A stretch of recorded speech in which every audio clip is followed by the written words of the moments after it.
Right, we were looking at Ruth this morning, Ruth chapter 1, verse 1 to 18. Ruth is basically a cameo story of love, really, devotion, and it's about a Moabite woman who basically gave up her heritage, her pagan religion, and chose to cling to the people of God, chose to cling to the people of Israel. And because of her faithfulness, in a time of national faithlessness, really, God rewards her by giving her a new husband, Boaz, and basically a privileged position in the line of David and also Christ. So that's a kind of little bit of a potted history of Ruth, and she's the great-grandmother of David. So she has good, it's good heritage, really. But she was a pagan, and she chose to cling to God, the God of the Bible. And Ruth is the Hebrew title of this book, and basically the Hebrew word Reuit, it means friendship or association, and the Latin title is Ruth, a transliteration of Ruth with R-O-U-T-H. So anyway, that's basically what we have here. We have the account of Ruth anyway, and Ruth, basically, as we read earlier, Ruth laid her own life down for her mother-in-law, and when Orpah, her sister-in-law, chose to go back to her pagan religion and her own people, Ruth clinged to Naomi, her mother-in-law, because both of the women, Orpah, not Oprah, thinking of Oprah Winfrey, both Ruth and Orpah, I think of Orpah the whale. Anyway, I hope she wasn't that big, but I think of Ruth and Orpah, and they were both their husbands died, basically. So they were left really without any covering, and so the mother-in-law Ruth decided to go back to her people. Naomi was an Israelite, and her two sons were Israelites, and Ruth and Orpah, oh, forget it.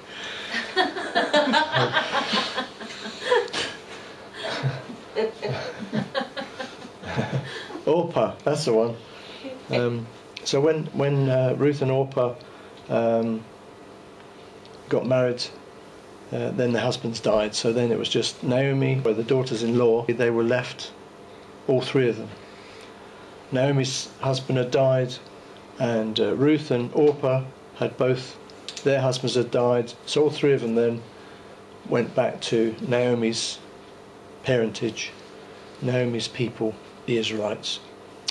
And so she said, there's no point in coming back with me to my people, because I don't have any more children in my womb, and even if I did, because the tradition was that, if their husband died, then their brother would then marry the wife. So that was the tradition. And so therefore whoever was the next in line as a brother got the wife.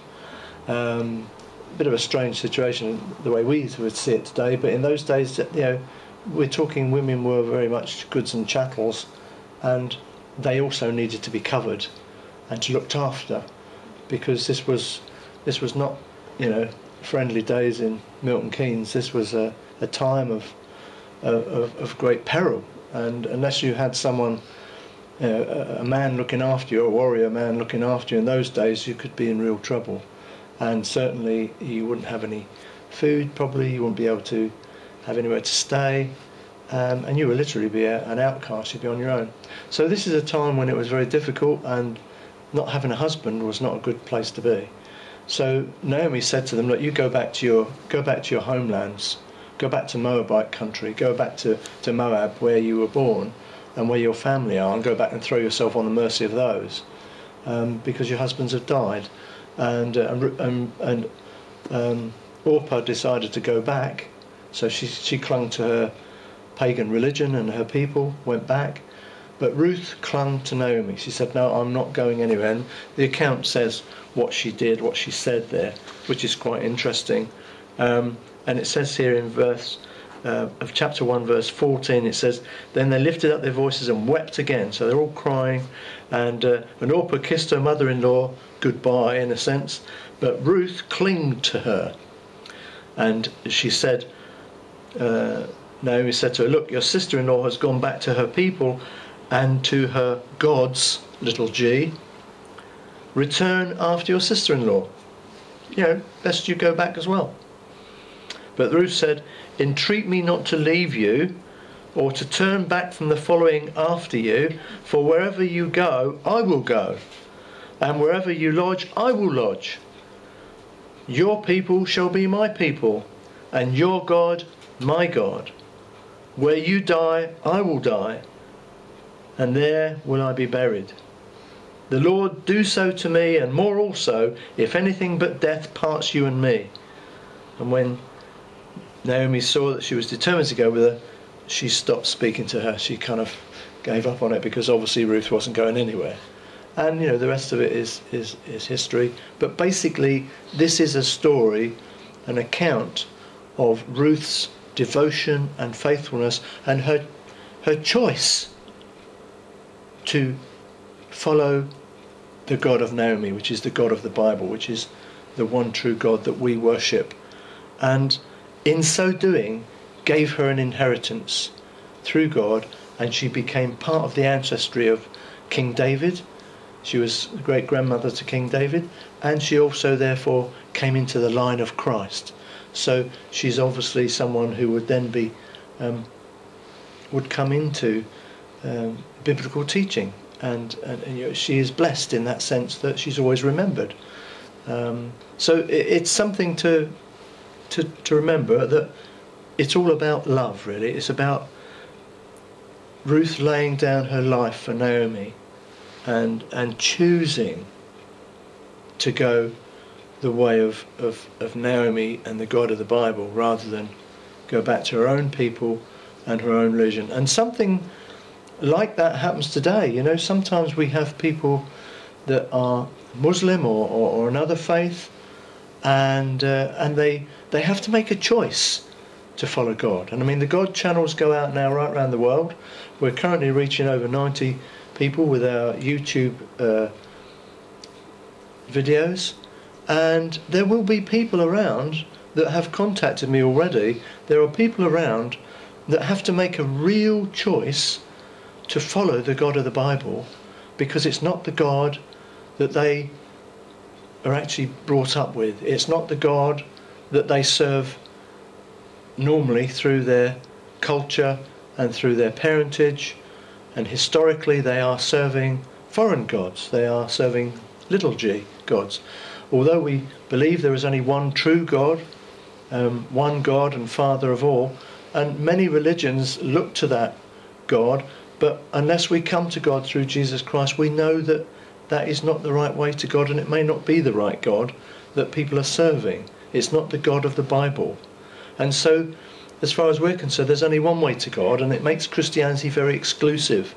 And in fact, someone in the parish council once had a go at me because my evangelistic leaflets that were going out, and me wanting to work in the community.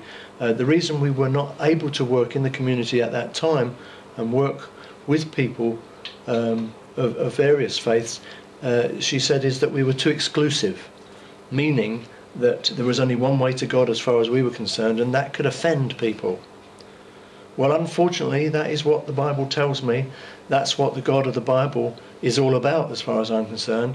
It is exclusive.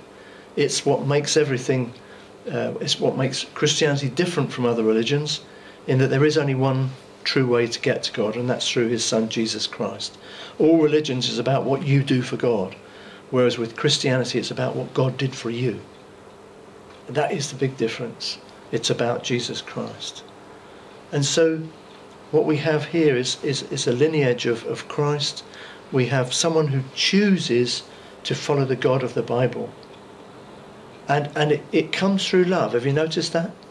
It comes through her devotion. It comes through her faithfulness. And so this is a real picture of a type of Christ, in the sense that she was faithful. She was devoted. She served and came to God through love. And that's really important. But just imagine what it's like for some people sometimes around the world.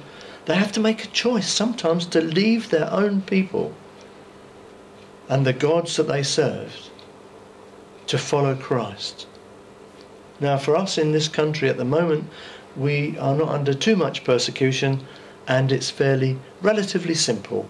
And we're fairly comfortable in that we can meet on Sundays in churches all across the land, and we're not being too persecuted. It has started. We have become a minority in our own country in what we put forward, that the Christian voice has had to be dampened, but all other voices, it's okay.